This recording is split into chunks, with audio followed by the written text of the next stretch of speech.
আসসালামু আলাইকুম দর্শক মন্ডলী। মানবতা বিরোধী অপরাধ ট্রাইব্যুনাল দ্বারা প্রাক্তন প্রধানমন্ত্রী শেখ হাসিনার মৃত্যু দণ্ডাদেশ ঘোষিত হওয়ার পরে সারা দেশব্যাপী বর্তমানে আলোচনার একটি বিষয়, সেটা হচ্ছে শেখ হাসিনাকে আদৌ দেশে ফেরানো সম্ভব হবে? শেখ হাসিনার মৃত্যু দণ্ডাদেশটা কার্যকর করা সম্ভব হবে? সরকার এটা নিয়ে কথা বলতেছে, রাজনীতিবিদরা কথা বলতেছে, দেশের মানুষ কথা বলতেছে। দর্শক মন্ডলী, আমরা আজকে শেখ হাসিনাকে ফেরানোর প্রত্যেকটা ওয়ে নিয়ে কথা বলবো, বিস্তারিত কথা বলবো, আইনগত দিকগুলো তুলে ধরবো।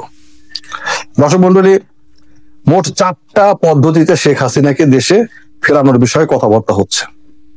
এই 4টা পদ্ধতির মধ্যে একটি হচ্ছে ভারতের সাথে বন্দি বিনিময় চুক্তি, যেটা সেই চুক্তির আওতায় শেখ হাসিনাকে ফিরিয়ে আনা সম্ভব কিনা। দ্বিতীয়ত হচ্ছে ইন্টারপোলের মাধ্যমে রেড অ্যালার্ট বা গ্রেপ্তারি পরোয়ানা জারি করে শেখ হাসিনাকে গ্রেপ্তার করে দেশে ফেরত আনা সম্ভব কিনা। তৃতীয়ত হচ্ছে আমাদের বিজ্ঞ আইন মন্ত্রী বা আইন উপদেষ্টা বললেন আইসিসি কোর্টের মাধ্যমে, অর্থাৎ ইন্টারন্যাশনাল ক্রাইম কোর্ট, ইন্টারন্যাশনাল অপরাধ ট্রাইব্যুনালের মাধ্যমে, আদালতের মাধ্যমে শেখ হাসিনাকে ফেরানোর ব্যাপারে তিনি নাকি উদ্যোগ গ্রহণ করবেন। এই বিষয়টাও আমরা দেখব। এই বিষয়টারও আইনানুগ সমস্ত সাইডগুলো তুলে ধরবো। সেই সাথে সবচাইতে কার্যকরী এবং সবচাইতে শর্টকাট পদ্ধতি, সেটা হচ্ছে কূটনৈতিক চ্যানেল। কূটনৈতিক চ্যানেলে শেখ হাসিনাকে ফেরানোর সম্ভাবনা কতটুকু, এই 4টি বিষয় নিয়ে আজকে কথা বলবো দর্শক মন্ডলী। এই 4টি বিষয়ের বাইরে আর কোনো পদ্ধতি নেই শেখ হাসিনাকে ফেরানোর। কাজেই আপনারা শেষ পর্যন্ত ভিডিওটি দেখবেন। আদৌ কি শেখ হাসিনাকে ফেরানো সম্ভব? সম্ভব হলে কোন পদ্ধতিতে সম্ভব, আর সম্ভব কোন কোন পদ্ধতিতে সম্ভব নয়, এই বিষয়গুলো তুলে ধরবো। আর সরকার আদৌ শেখ হাসিনাকে দেশে আনার ব্যাপারে আন্তরিক কিনা, এই বিষয়টাও তুলে ধরবো। দর্শক মন্ডলী, শেষ পর্যন্ত দেখবেন, লাইক করবেন, শেয়ার করবেন, কথাগুলো অন্যকে শোনার ব্যবস্থা করে দিবেন। আর যদি আপনার ভালো লাগে সাবস্ক্রাইব করে সঙ্গে থাকবেন। দর্শক মন্ডলী, আসুন বন্দি বিনিময় চুক্তি বা বন্দি প্রত্যাপন চুক্তি, এই বিষয়টা নিয়ে আগে কথা বলি। ভারতের সাথে, যেহেতু শেখ হাসিনা ভারতে অবস্থান করতেছে, এই বন্দি বিনিময় চুক্তির আওতায় বাংলাদেশ থেকে একজন বন্দিকে শেখ হাসিনার আমলেই ভারতকে ফেরত দেওয়া হয়েছে। উলফা নেতা অনুপ চাটিয়া, বাংলাদেশ তাকে গ্রেপ্তার করেছিল, দীর্ঘদিন তাকে জেল হাজতে রেখে তারপরে এই বন্দি বিনিময় চুক্তির আওতায় ভারতে ফেরত পাঠায়। দর্শক মন্ডলী, এই চুক্তিটার মধ্যে অনেক ফাঁক ফোকর আছে। 1 নাম্বার ফাঁক ফোকর হচ্ছে, যদি কোনো দেশ, দুই দেশের কোনো দেশ যদি মনে করে যে বন্দিকে রাজনৈতিকভাবে হ্যারাস করার সম্ভাবনা আছে, রাজনৈতিক বিবেচনায় তার বিচার করার সম্ভাবনা আছে, তার প্রতি অবিচার হওয়ার সম্ভাবনা আছে, তাহলে সে বন্দি ফেরত নাও দিতে পারে। বলতে পারে যে এটা রাজনৈতিক বিবেচনায় তার উপর অবিচার হতে পারে, কাজে আমি বন্দি আপনার কাছে হস্তান্তর করব না।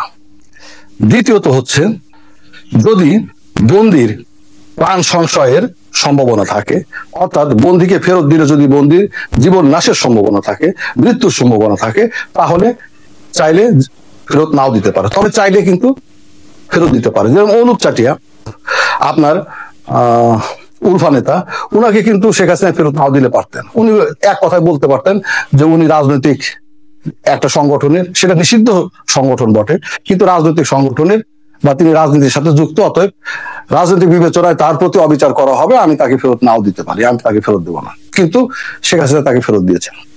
এখন কথা হচ্ছে দর্শক মন্ডলী, আপনাদের কাছে প্রশ্ন, এখন কথা হচ্ছে যে শেখ হাসিনাকে ফেরত দেওয়ার ক্ষেত্রে এতগুলো ফাঁক ফোকর যেখানে আছে, ভারত কি সেখানে শেখ হাসিনাকে এই বন্দি প্রত্যাপন বা বন্দি বিনিময় এই চুক্তির আওতায় কি শেখ হাসিনাকে ফেরত দেবে বা শেখ হাসিনাকে ফেরত নিয়ে আসা যাবে? এক কথায় হচ্ছে শেখ হাসিনা একটা রাজনৈতিক দলের এখনো সভানেত্রী। দ্বিতীয়ত হচ্ছে তিনি প্রধানমন্ত্রী ছিলেন দেশের একটা প্রায় 20 বছর টানা, ঠিক আছে। এরপরেও আরো অনেকই আছে। ভারত তার প্রতি অত্যন্ত সহানুভূতিশীল। তাহলে এই চুক্তির আওতায়, এই বন্দি বিনিময় চুক্তির আওতায় তাকে রাজনৈতিক নেতা হিসেবে রাজনৈতিক বিবেচনায় বিচার, তাছাড়া যে কোর্টের মাধ্যমে শেখ হাসিনাকে আপনার মৃত্যু দণ্ডাদেশ দেওয়া হয়েছে, ভারত অলরেডি এই কোর্টটাকে আপনার বৈধতা দিতে রাজি না, বলে দিয়েছে। তারা বলেছে এই কোর্টের অনেক সমস্যা আছে, নিয়ম মাফিক হয়নি। দ্যাট মিনস এই বন্দি বিনিময় চুক্তির আওতায় শেখ হাসিনার ফেরার সম্ভাবনা নেই বললেই চলে। আর একটা কথা বলে রাখি, যেটা বলছিলাম, বন্দি বিনিময় যে আমাদের ট্রিটি আছে বা যে চুক্তিটা আছে, প্রত্যর্পণ চুক্তি যেটা আছে সেই চুক্তির আরেকটা ভাগ আছে, মানে আরেকটা আছে, সেটা হচ্ছে সেই চুক্তিতে আপনি কাকে ফেরত পাবেন? যে ভারতের হাতে বন্দী, গ্রেপ্তার। শেখ হাসিনা কি ভারতের হাতে গ্রেপ্তার? ভারত কি শেখ হাসিনাকে গ্রেপ্তার হিসাবে শো করছে? কোর্টে শপথ করে গ্রেপ্তার যদি আপনি বলেন তাহলে সেটা কোর্টে অবশ্যই ভারতের কোর্টে তাকে হাজির করাতে হবে। শেখ হাসিনাকে কি ভারতের কোর্টে হাজির করানো হয়েছে? শেখ হাসিনাকে তারা অতিথি ভাবতেছে।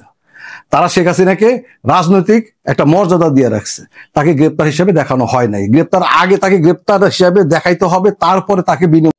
ঠিক আছে, এখন দ্বিতীয়ত আসে হচ্ছে আপনার ইন্টারপোলের মাধ্যমে রেড অ্যালার্ট জারি করে বা গ্রেপ্তারি পরোয়ানা জারি করে শেখ হাসিনাকে ফেরানো সম্ভব কিনা, যেটা সরকার আপনার বলতেছে।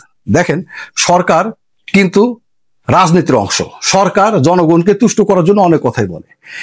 এই ইন্টারপোলের মাধ্যমে শেখ হাসিনাকে ফেরত আনার ব্যাপারে সরকার অলরেডি 2 বার করে ইন্টারপোলে আবেদন করেছে বা ইন্টারপোলের কাছে সহায়তা চেয়েছে।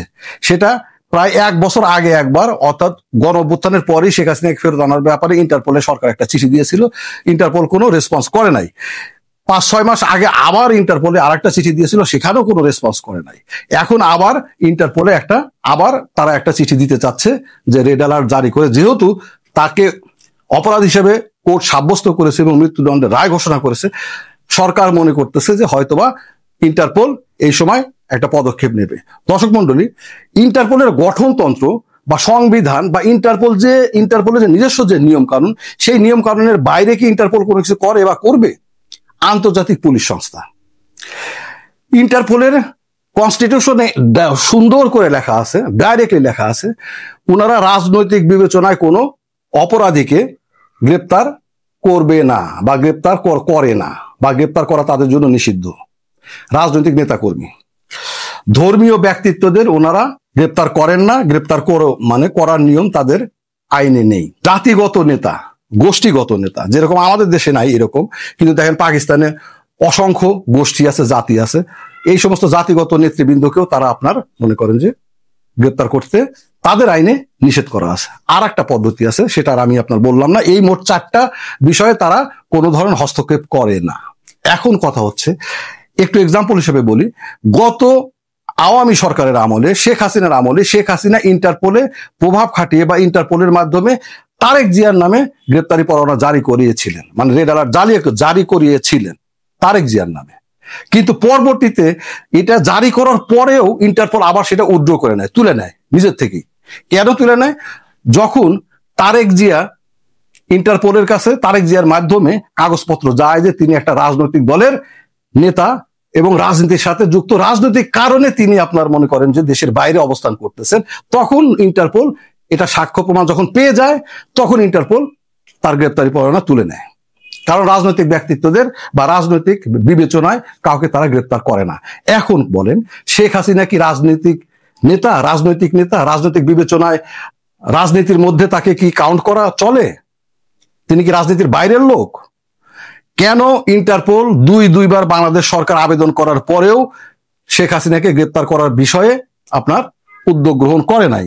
কারণ তিনি একটা রাজনৈতিক দলের, বাংলাদেশের অন্যতম একটা বড় রাজনৈতিক দলের সভানেত্রী, এখন still now.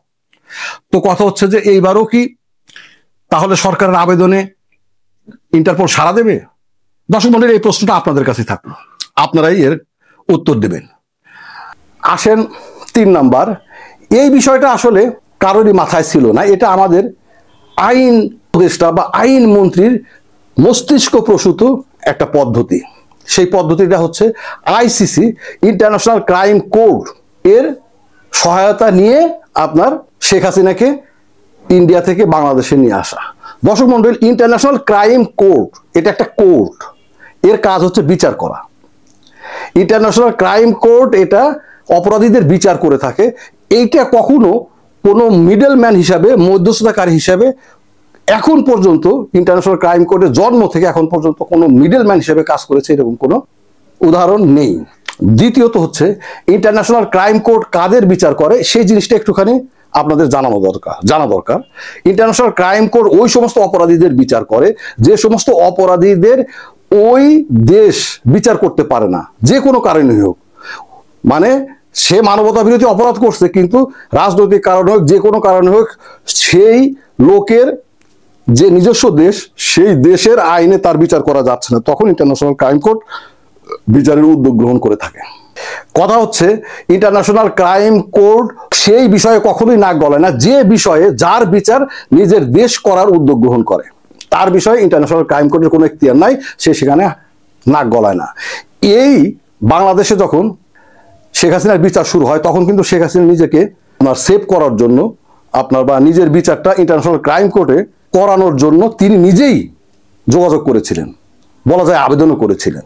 International crime court সেটাতে সায় দেয় নাই, কারণ বাংলাদেশ অর্থাৎ শেখ হাসিনার নিজের দেশ তার বিচারের উদ্যোগ গ্রহণ করেছে, এটা ইন্টারন্যাশনাল ক্রাইম কোর্টের নিয়মের মধ্যে পড়ে না, কাজেই সে আর সেদিকে আগায় নাই।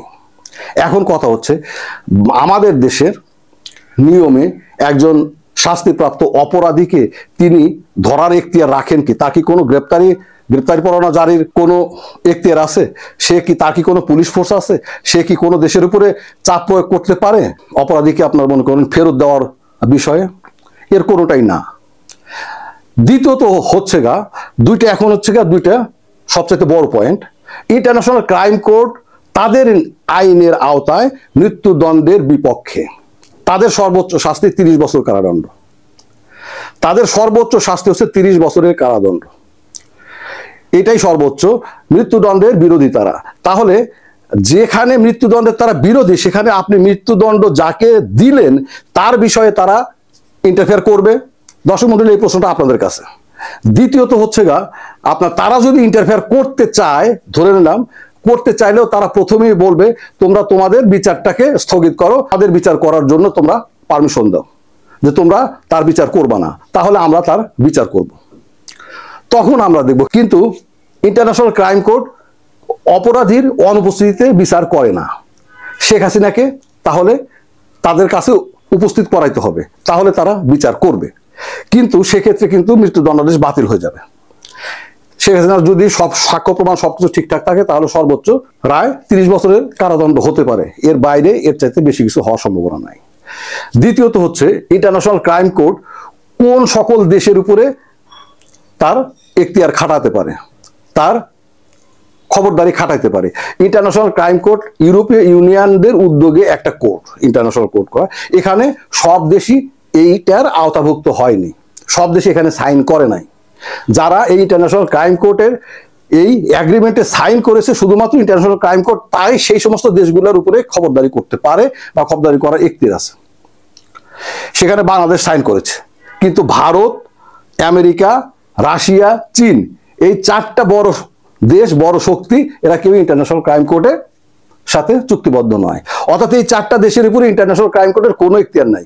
এই 4টা দেশকে ইন্টারন্যাশনাল ক্রাইম কোর্ট কোনো ধরনের অনুরোধও করতে পারে না, কোনো ধরনের নির্দেশনাও দিতে পারে না। তাহলে শেখ হাসিনা তো ভারতে, আপনি যদি আইসিসিতে আপনার বিচারও করতে যান, তাহলে শেখ হাসিনাকে ভারত যদি ইন্টারন্যাশনাল ক্রাইম কোর্টের কাছে মানে রোমে সেখানে যদি হস্তান্তর করে তবেই বিচার করা সম্ভব, আদারওয়াইজ বিচার করাও সম্ভব নয়।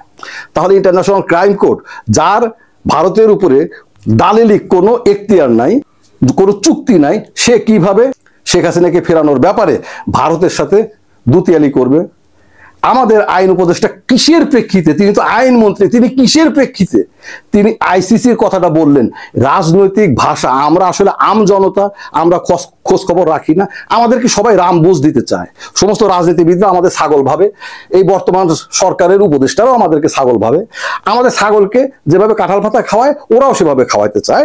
কাজে ওরা আমাদেরকে আইসিসির কথা শুনে সকলেই আপনার দেখলাম আলোচনা হচ্ছে, না আইসিসি পারবে, আইসিসি পারবে। আদত আইসিসি পারবে কি পারবে না, এখতিয়ার আছে কি আছে না, সেটা তো কারণ এটা জনগণের মধ্যে একটা কিছুদিনের জন্য একটা সরকারের জনপ্রিয়তা বৃদ্ধি করার একটা রাজনৈতিক বলচাল ছাড়া আর কিছু নয়। দর্শক মন্ডলী, এই হচ্ছে কথা। এখন আসেন, 3টা পদ্ধতি কিন্তু চলে গেছে, এখন থাকলো আর একটা পদ্ধতি, সেটা হচ্ছে কূটনৈতিক পদ্ধতি। এটাই সবচেয়ে কার্যকর পদ্ধতি। এই পদ্ধতিতে সবকিছু সম্ভব, নাথিং ইম্পসিবল, কোনো কিছুই এই পদ্ধতিতে অসম্ভব নয়, সবকিছু সম্ভব। 2 দেশ যদি রাজি থাকে, তাদের কূটনৈতিক চ্যানেলে শুধু বন্দি বিনিময় না, শুধু এনা যে কোনো কিছুই করা সম্ভব, অনেক কিছুই করা সম্ভব। আর কূটনৈতিক চ্যানেলে যেটা সম্ভব, এগুলো কিছুই লাগবে না। কূটনৈতিক চ্যানেলে, কূটনৈতিক চ্যানেল মানে 2 দেশের স্বার্থ সংশ্লিষ্ট বিষয় নিয়ে একে অপরের সাথে কাজ করা। যে কোনো কিছু তারা করতে পারে। এখন কথা হচ্ছে যে ভারত যদি মনে করে শেখ হাসিনাকে তাদের দেশে রাখাটা তাদের জাতীয় স্বার্থের পরিপন্থী হয়ে যাচ্ছে, তাদের জন্য অনেক ক্ষতির কারণ হয়ে যাচ্ছে, তাহলে শেখ হাসিনাকে তারা কূটনৈতিক চ্যানেলে ফেরত দিয়ে দিতে পারে। এখন কথা হচ্ছে সেরকম পরিস্থিতি কি আদৌ হয়েছে বা হওয়ার সম্ভাবনা আছে? আদৌ কি সেটা হবে? আদৌ কি সে ধরনের কোনো কর্মকাণ্ডে বাংলাদেশ যুক্ত হতে পারবে? বাংলাদেশের কোনো রাজনীতিবিদ বা কোনো রাজনৈতিক দল কি এই টাইপের কর্মকাণ্ড বা কোনো সরকার এই টাইপের কর্মকাণ্ডের সাথে যুক্ত হতে পারবে বা হবে? আমার মনে হয় না। যাই হোক, এখন কথা হচ্ছে, তারপরেও কথা হচ্ছে যে রাজনীতি পরিবর্তন হইতে সময় লাগে না, দিনকে রাত, রাতকে দিন পরিবর্তন হয়ে যায়, কখন কি হয়ে যায় বলা যায় না। একমাত্র কূটনীতিক চ্যানেলেই সম্ভব শেখ হাসিনাকে ফেরত নিয়ে আসা। কিন্তু কথা হচ্ছে সামনে আর মাত্র আছে 3 মাস এই সরকারের জন্য। যদি বলি, যদি নির্বাচন ঠিক টাইমের মধ্যে হয়, এই 3 মাসের মধ্যে কূটনৈতিক চ্যানেলের মাধ্যমে শেখ হাসিনাকে ফেরত নিয়ে আসা সম্ভব? বলতে পারেন? দর্শক মন্ডলী, এই হচ্ছে কথা। আদৌ কি শেখ হাসিনাকে তাহলে ফেরত আনা সম্ভব? শেখ হাসিনার মৃত্যুদণ্ডাদেশ কার্যকর করা সম্ভব? এখন কথা হচ্ছে যে সামনে নির্বাচন হয়ে গেলে যদি নতুন সরকার আছে, সেই সরকার কি কি পদক্ষেপ গ্রহণ করতে পারে, সেই সরকারের সময় শেখ হাসিনার কি অবস্থা হতে পারে, আওয়ামী লীগের কি অবস্থা হতে পারে। দর্শক মন্ডলী, এই জিনিসগুলো নেক্সট ভিডিওতে তুলে ধরবো ইনশাআল্লাহ। আপনারা লাইক করবেন, শেয়ার করবেন, সাবস্ক্রাইব করবেন। আমার কথা যদি যৌক্তিক মনে হয়ে থাকে অবশ্যই শেয়ার করে অন্যকে শোনার ব্যবস্থা করে দেবেন। আমি কোনো পক্ষে বিপক্ষে বলতেছি না, জাস্ট সচেতন নাগরিক হিসাবে সচেতনতা ছড়িয়ে দেওয়ার জন্য কথাগুলো বললাম। আমাদের সকলের উচিত রাজনৈতিকভাবে সচেতন থাকা, কেউ যেন আমাদের মিসগাইড করতে না পারে। দর্শক মন্ডলী, এটাই আমার উদ্দেশ্য। ভালো থাকবেন, খোদা হাফেজ, আসসালামু আলাইকুম।